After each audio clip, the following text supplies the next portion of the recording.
This 1888 photograph of a mother and her daughters hides a mystery they tried to conceal forever.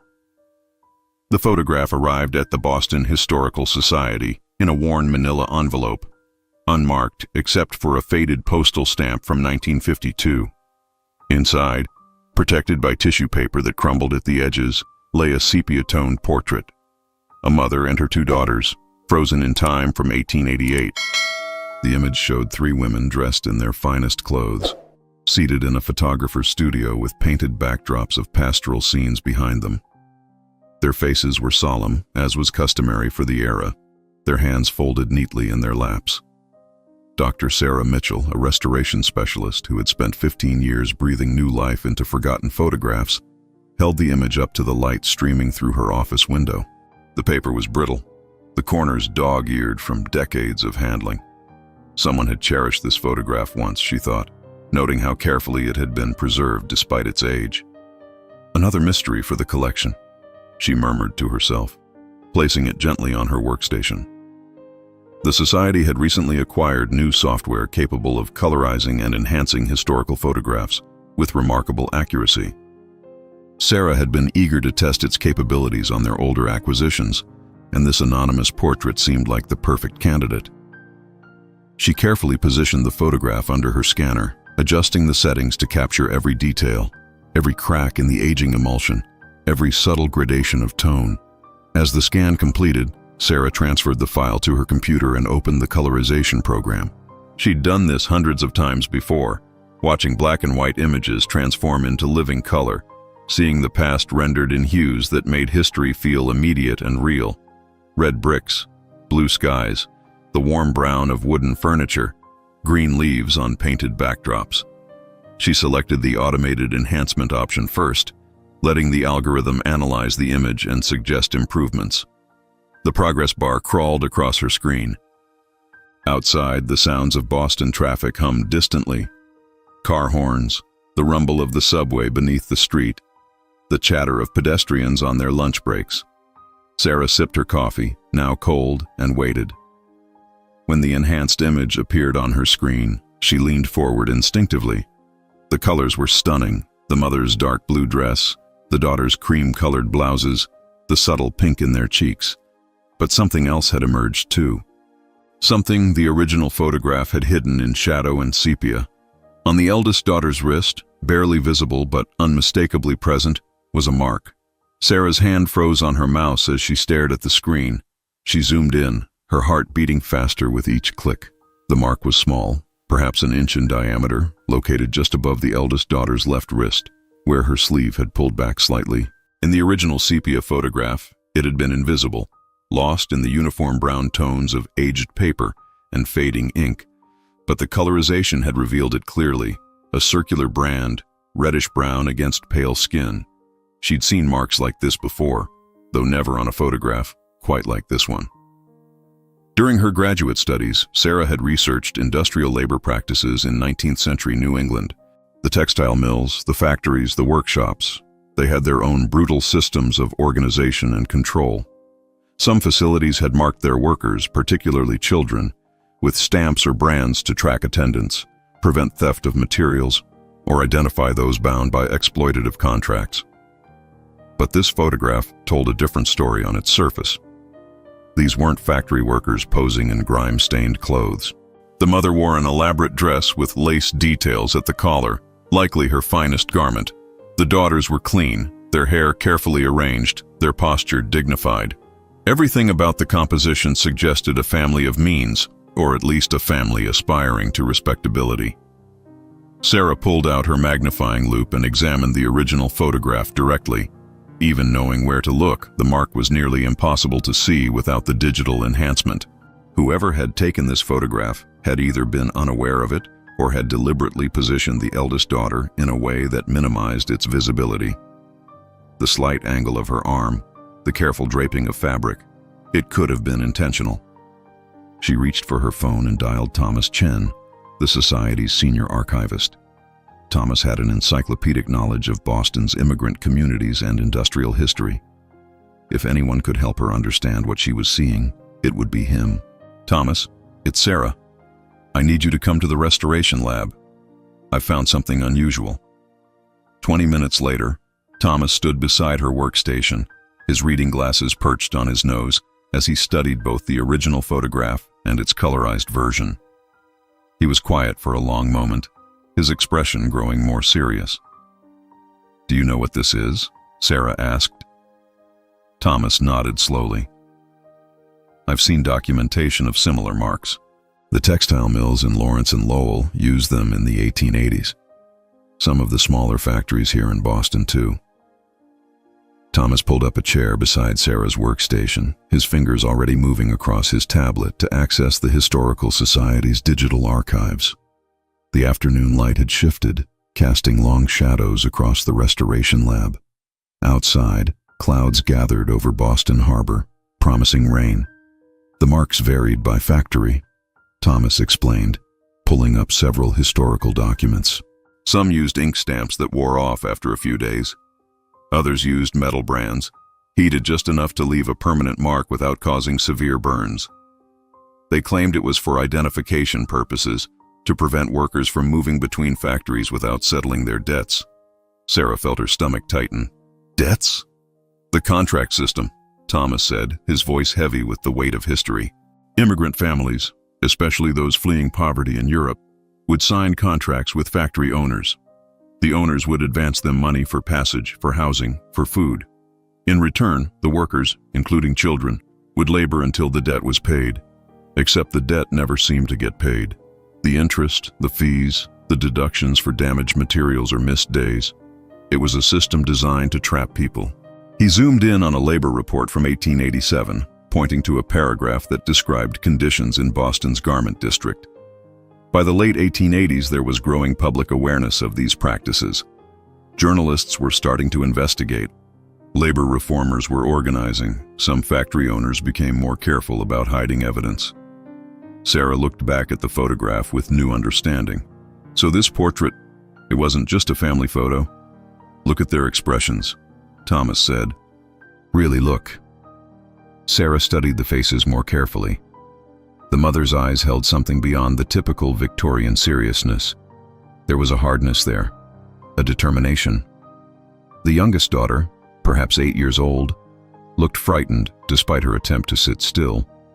But the eldest daughter, the one with the mark, stared directly at the camera with an expression that could only be described as defiant. "They knew this photograph would last," Sarah said softly. "They wanted to document something." Thomas nodded. "The question is what and why. We need to find out who they were." He opened a new search window, accessing the Society's database of Victorian-era portrait studios. "The photograph has no photographer's mark on the front, but look here." He turned over the original, pointing to a faint stamp barely visible on the back. "Hawthorne Studio, Washington Street." Sarah's pulse quickened. "I know that studio." They catered to middle-class clients mostly, not the wealthy elite, but not the desperately poor either. Someone would have had to save considerably to afford a sitting there. The following morning, Sarah and Thomas stood outside 847 Washington Street in downtown Boston. The building that once housed Hawthorne Studio had been demolished decades ago, replaced by a modern glass and steel structure housing a bank and several small businesses. Rain drizzled steadily, turning the sidewalks dark and slick.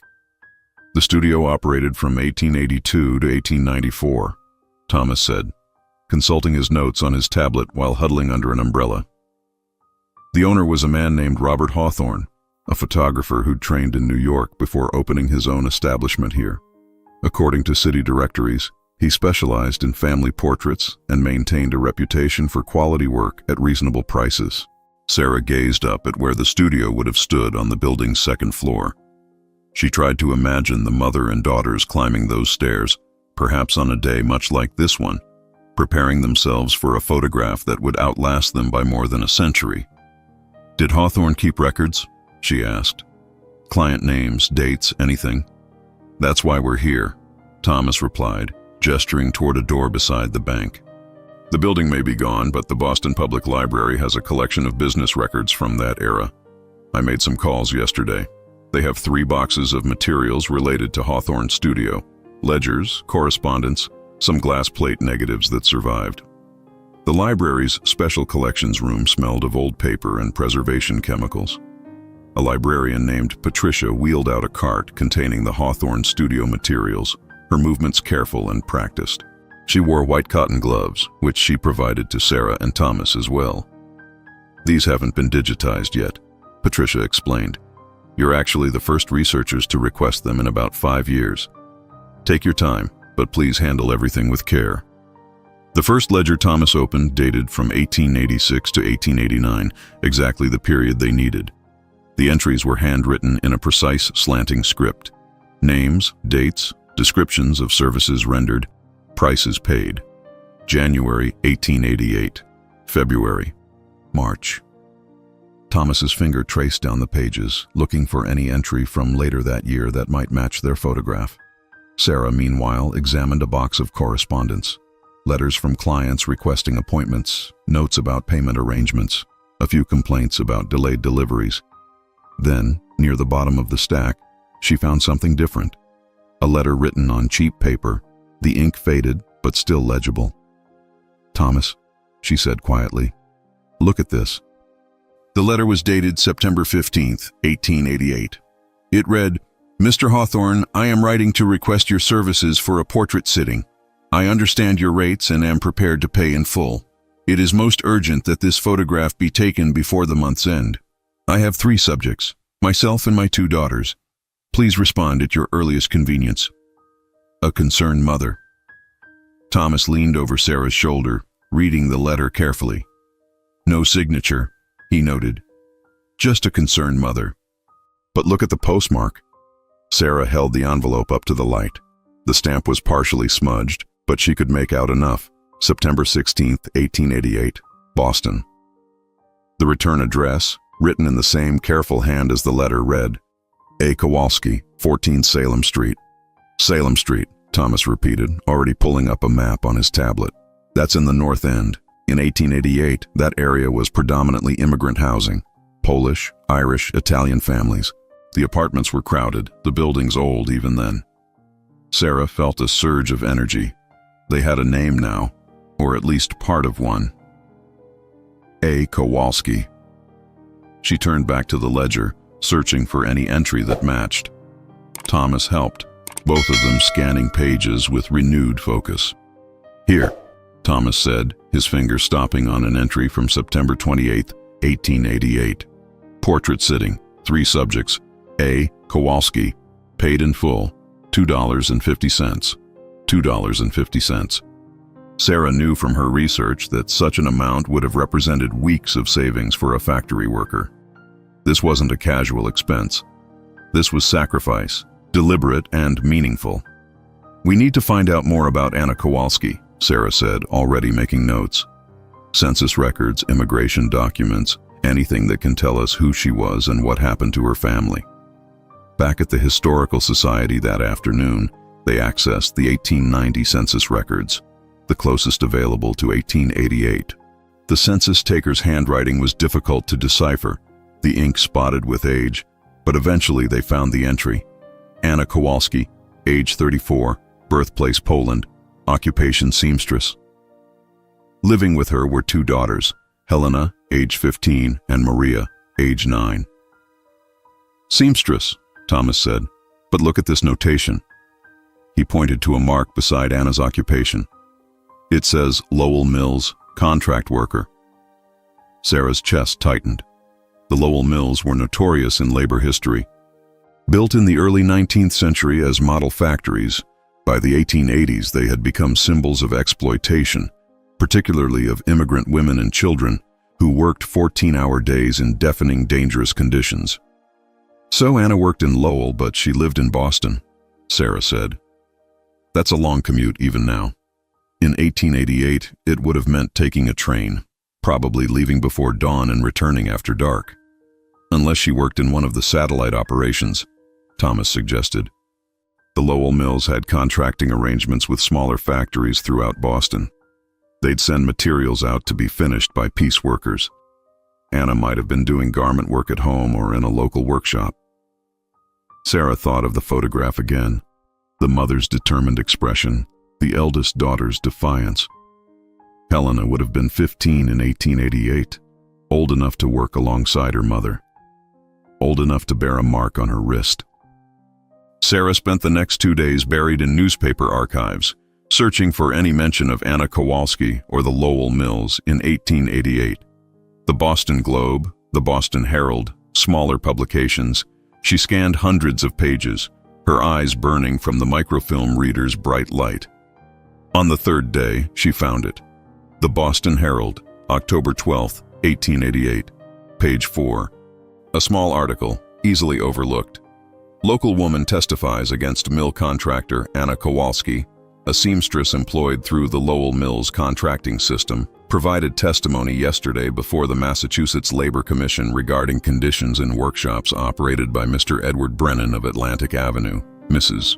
Kowalski described practices including mandatory overtime without compensation, physical punishment of workers who failed to meet quotas, and the marking of employees with heated brands to prevent their movement to other establishments.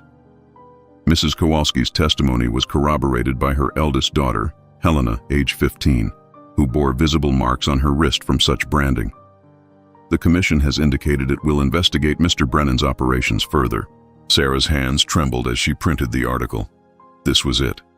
This was the connection. The photograph had been taken just 2 weeks before Anna and Helena testified. It wasn't simply a family portrait. It was evidence, documentation, a record of what they looked like before they became witnesses, before they put themselves in danger. She called Thomas immediately. I found the testimony. Anna and Helena spoke before the Labor Commission in October 1888. They exposed the branding practices. That took enormous courage, Thomas said. Testifying against your employer in that era could mean blacklisting, eviction, even physical retaliation. Do you know what happened afterward? Sarah didn't, not yet, but she knew where to look next. The Labor Commission's records were held at the Massachusetts State Archives. If Anna and Helena had testified, there would be transcripts, possibly follow-up documentation.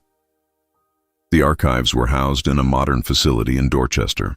A staff member directed Sarah to the Labor Commission files, boxes organized by year and case number. The 1888 records filled an entire shelf. Sarah pulled down the box labeled October-December and began searching. The transcripts were typed on thin paper, the letters slightly uneven from an old typewriter. She found Anna's testimony filed under Brennan Investigation, Case 184. 23 pages of questions and answers detailing months of abuse and exploitation. Anna's voice, preserved across 131 years, spoke clearly from the page. My daughter Helena began working with me when she was 12 years old. We needed the money to pay our rent and to send something to my mother in Poland. Mr. Brennan said we could earn more if we took materials home to finish, but the rates he paid were less than he promised. When Helena tried to find work at another shop, Mr. Brennan had her marked with a hot iron brand. He said it was to show she was still under contract to him, that she owed him money for materials she had supposedly damaged. Sarah sat in the quiet archives room, reading through page after page of testimony. Anna's words painted a picture of systematic exploitation, workers trapped in cycles of debt, children forced to labor in cramped workshops, families threatened with deportation if they complained. But woven through the harsh details was also a story of remarkable courage. Helena's testimony, given when she was just 15 years old, was even more striking. She described the day she was branded with clinical precision, as if removing emotion might make the memory bearable. It was July 14, 1888. I had told Mr. Brennan I wanted to work at the new shirtwaist factory on Hanover Street because they paid better wages. He called me into his office. 2 other men were there. They held my arm while Mr. Brennan pressed the heated brand against my wrist. He said it would remind me that I belonged to him until my mother's debt was settled. Sarah had to stop reading, her eyes wet. She thought of the photograph again, taken just 2 months after Helena was branded, 6 weeks before the testimony. Anna had saved money during those terrible weeks, scraping together $2.50 for something that must have seemed almost frivolous when they barely had enough to eat. But it wasn't frivolous. The photograph was strategy. It was proof. It was a record that they existed, that they mattered, that what had been done to them was real. Sarah returned to the testimony transcripts, looking for what happened after Anna and Helena spoke before the commission. The follow-up reports began in November 1888. Investigators from the Labor Commission had visited Brennan's workshop on Atlantic Avenue. They documented 14 workers, including 9 children under the age of 16. They found evidence of the branding tools, small metal stamps with identifying marks, kept in a drawer beside a small coal stove used to heat them. Edward Brennan was charged with multiple violations of Massachusetts labor laws. The case went to trial in January 1889. Sarah found the court records in another box, the judge's rulings carefully preserved. Brennan was fined $200 and ordered to release all workers from their contracts without requiring payment of remaining debts. It was a victory, however small. But Sarah knew from her research that such victories often came at a terrible personal cost. Workers who testified against their employers were rarely welcomed back. Other factory owners, protective of their own interests, would refuse to hire them. Landlords, many of whom had business relationships with the factories, might evict them. She needed to know what happened to Anna, Helena, and young Maria after the trial. Did they stay in Boston? Did they find work? Did they survive? The 1900 census records provided part of the answer. Sarah found them living at a new address, 267 Hanover Street, in a building that housed several Polish immigrant families. Anna was listed as a dressmaker working from home. Helena, now 27, was listed as a teacher at a local settlement house. Maria, 19, worked as a clerk in a department store. They had survived. More than that, they had built new lives. Sarah stood outside the old brick building on Hanover Street that had once been the North End settlement house. Now converted into condominiums, it retained its original facade. Arched windows, stone lintels, a weathered plaque beside the door commemorating its founding in 1891. Thomas had found references to Helena Kowalski in the settlement house's records, which were now held at Northeastern University's library. Helena had started as a student there, learning English and basic mathematics in evening classes. By 1895, she had become an instructor herself, teaching literacy to newly arrived immigrant women. Inside the university library, Sarah and Thomas examined photographs from the settlement house's archives. There were dozens of images, classes in session, group portraits of students and teachers, documentation of community events. And then, in a photograph from 1896, Sarah saw her. Helena Kowalski stood in the back row of a group portrait, surrounded by women she was teaching. She was 23 years old, her face more mature than in the 1888 photograph, but unmistakably the same person.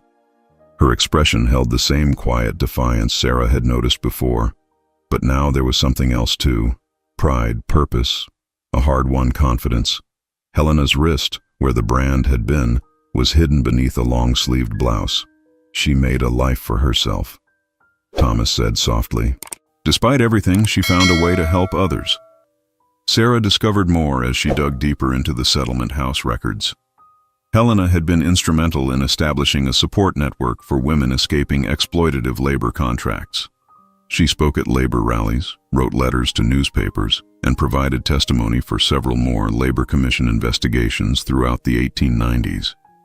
In 1898, Helena married a carpenter named Joseph Novak. They had 3 children together. Census records showed them living in a modest but respectable home in Roxbury, their children all attending school, not working in factories. Anna, meanwhile, had established herself as a skilled dressmaker with a small but loyal clientele. The settlement house records mentioned her by name several times, noting her contributions of handmade clothing for charity distributions. She lived until 1912, dying at age 58, surrounded by her daughters and grandchildren. Young Maria became a stenographer and later married a bookkeeper. She was active in the women's suffrage movement, her name appearing on petition lists from 1910 and 1915. Sarah assembled all of this information into a timeline, watching a fuller picture emerge. The 1888 photograph had captured a pivotal moment in 3 lives, the moment before Anna and Helena chose to speak truth to power, knowing the risks, accepting the cost. But that moment hadn't defined them. They had gone on to build meaningful lives, to contribute to their community, to ensure that the next generation wouldn't suffer as they had suffered. "We should write this up properly," Thomas said. "Document their story, make sure it's preserved." Sarah agreed, but she also felt something else was needed. The photograph that had started this investigation, that image of a mother and two daughters in their finest clothes, carrying their dignity like armor, deserved to be seen, to be understood in its full context. 3 months later, the Boston Historical Society opened a new exhibition titled Hidden Marks: Stories of Labor and Resistance in Industrial Boston. The centerpiece was the 1888 photograph of Anna, Helena, and Maria Kowalski, displayed in both its original sepia version and its colorized enhancement, with detailed annotations explaining what the mark on Helena's wrist represented. Sarah had worked with the Society's curator to create an immersive display. Alongside the photograph were the original letter from Anna to Hawthorne Studio, transcripts from the Labor Commission testimony, newspaper articles about the Brennan trial, and images of Helena's later work at the settlement house. They had even located one of the metal brands used in Boston factories, borrowed from a labor history collection at UMass Amherst. But the exhibition went beyond the Kowalski family. Sarah and Thomas had spent weeks researching other families who had resisted exploitative labor practices in the 1880s and 1890s.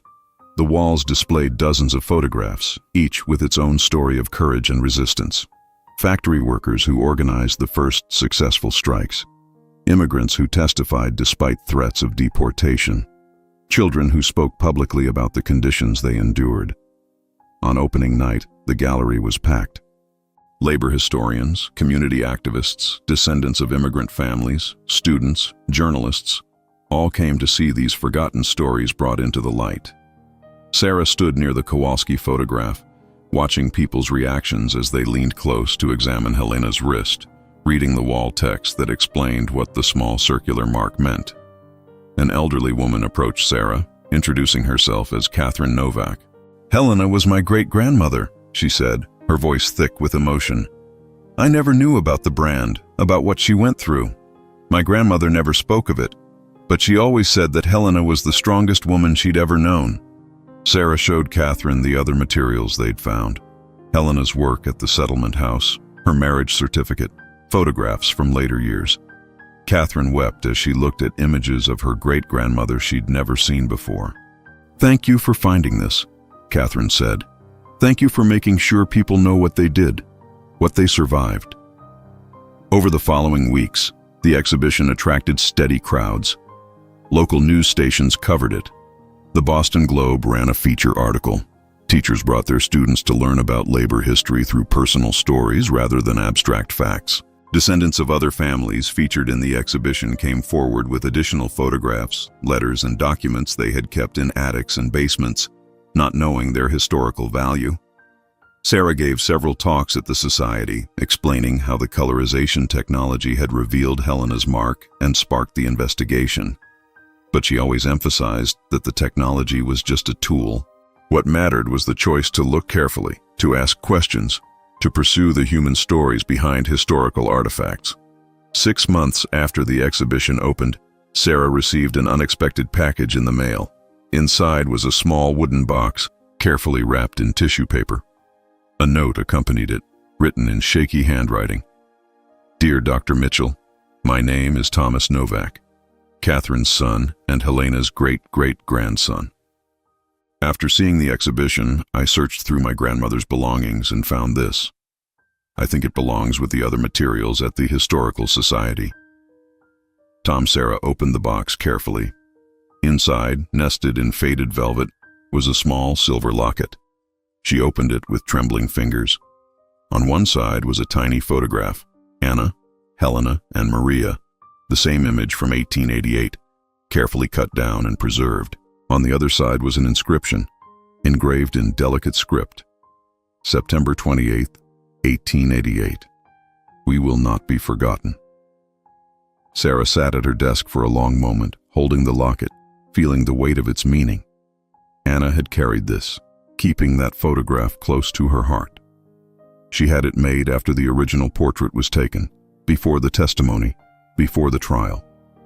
It was a talisman, a promise to herself and her daughters that their courage would matter, that their story would endure.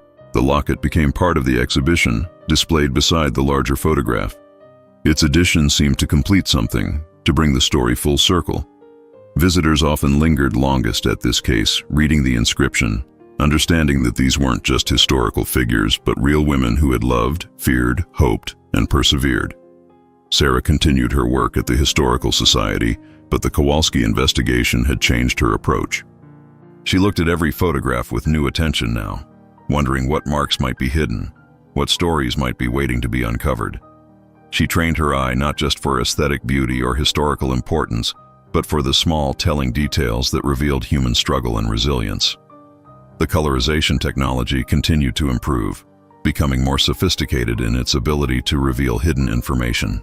Sarah used it on dozens of other photographs from the Society's collection, finding other marks, other clues, other forgotten stories. Each one reminded her that history wasn't just made by the powerful and prominent. It was made by ordinary people who chose extraordinary courage when circumstances demanded it. Helena's descendants became friends with Sarah, sharing family stories that hadn't been written down anywhere. They spoke of Helena's insistence that all her grandchildren receive education, of her work advocating for labor protections well into her 60s, of the small acts of kindness and fierce moments of advocacy that defined her life after 1888. On the anniversary of the exhibition's opening, Sarah stood once again before the photograph of Anna, Helena, and Maria. The gallery was full of people, researchers, students, families, community members who had been touched by these stories. A local high school choir performed labor songs from the 1890s. Catherine Novak gave a brief speech about what it meant to her to know her family's true history. As Sarah listened, she thought about that September day in 1888, when 3 women climbed the stairs to Hawthorne's studio, carrying themselves with dignity despite their hardship, sitting for a photograph that would become both documentation and defiance. Anna had understood something profound, that visibility was power, that recording their truth was an act of resistance, that the future might see what the present refused to acknowledge. The mark on Helena's wrist, hidden for 131 years, had finally told its story. And in telling that story, it had illuminated countless others. Stories of survival, resistance, and the unbreakable human spirit that persists even in the darkest circumstances. Sarah smiled as she watched the gathering, knowing that Anna's promise had been kept. They would not be forgotten.